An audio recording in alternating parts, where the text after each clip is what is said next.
अभी हम हैं रानी महल के अंदर, जो कि रायगढ़ का बहुत प्रसिद्ध और बहुत सुंदर एक महल है। आज हम जा रहे हैं बेनीपाद शैलाश्रय, जो कि भैंसगढ़ी नामक एक स्थान पर है। रायगढ़ से लगभग उसकी दूरी है 18 किलोमीटर। वहाँ पर आदिमकालीन मनुष्यों का निवास स्थान था, और अगर संभव हुआ तो वहाँ पर कुछ शैल चित्र भी आपको देखने के लिए मिल जाएंगे।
अंततः हम पहुंच चुके हैं बेनीपाट शैलाश्रय, जो कि भैंसागढ़ी के बहुत घने जंगलों के बीच में है।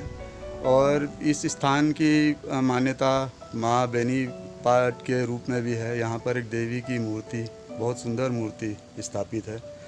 नवरात्रि के समय यहाँ पर 9 दिन पूजा पाठ वगैरह भी होता है। और ये बहुत मतलब एक तो बहुत घने जंगल के अंदर में है। यहाँ पर सामान्यतः यहाँ पर लोग आते जाते नहीं हैं, ऐसा प्रतीत होता है। बहुत कम लोग आते हैं, लेकिन फिर भी जो पूजा पाठ या वो जो सामग्री चढ़ी हुई है उसके हिसाब से ऐसा लगता है कि पूजा पाठ तो लोग करते ही है यहाँ पर। और सारी चीज़ें होने के बाद भी जिस चीज़ के लिए हम यहाँ पर आए थे, शैल चित्र, वो हमें यहाँ पे अंततः दिखाई दे गए हैं।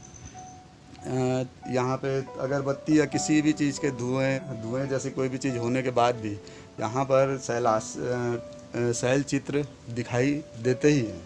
जैसे जो वो मछली की आकृति है यहाँ पर, और भी कई बेल की तरह के कुछ आकृतियाँ यहाँ पर दिखाई दे रही है। जिस तरह जो हमने पढ़ा था पहले कि 2-3 आकृतियाँ ही दिखाई देती है, वैसा नहीं, यहाँ पे बहुत सारी आकृतियाँ हैं।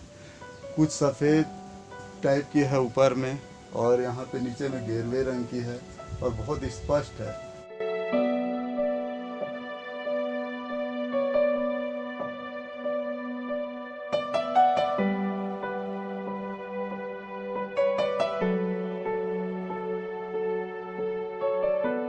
हजारों साल पहले इस स्थान पर आदिम पुरुषों का, आदिम मनुष्यों का निवास स्थान था। आप देख सकते हैं कितना सुंदर है, चट्टान की बना। और यहाँ पर ऐसे ही बहुत सारी चट्टानें हैं। आगे चलते हैं, हम देखते हैं।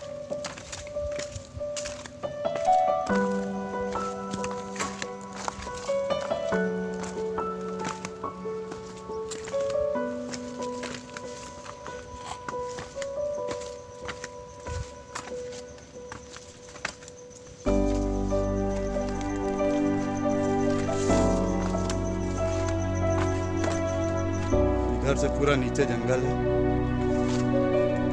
और पूरी खाई है।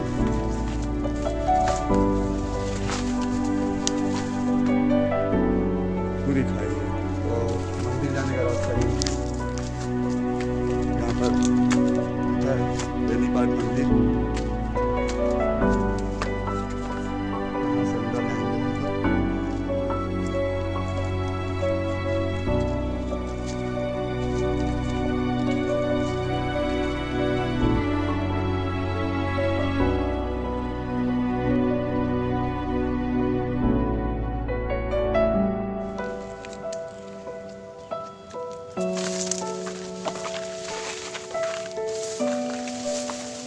ये देखिए,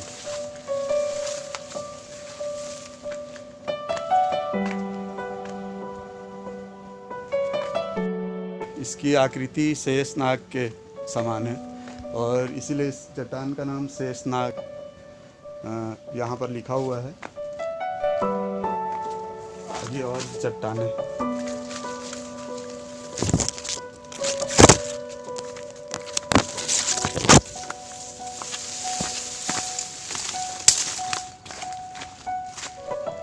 यहाँ पे अग्निकुंड लिखा हुआ है, जो कि शायद यहाँ पे कुछ हवन वगैरह का स्थान है।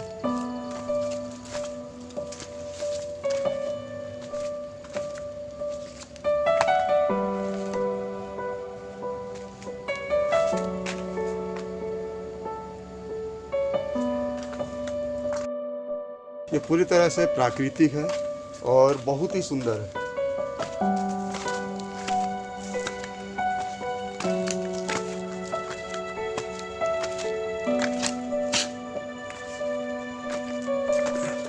दोनों ही तरफ से ये पहाड़ जैसा दिखाई दे रहा है। इस स्थान से ठीक विपरीत दिशा में जो दृश्य है, पूरा घना जंगल है, पूरी खाई है नीचे में, और दूर पहाड़ अगर दिखाई दे रहे होंगे तो बहुत धुंध है। कैमरे में शायद आना बहुत मुश्किल है, बहुत ही कठिन स्थान। विचार ही नहीं आया था कि इतने घने जंगल के बीच में इतनी सुंदर मूर्ति माँ की रखी होगी। इस सुखद अनुभूति के बाद हम अपनी यात्रा यहीं पर अब समाप्त करते हैं।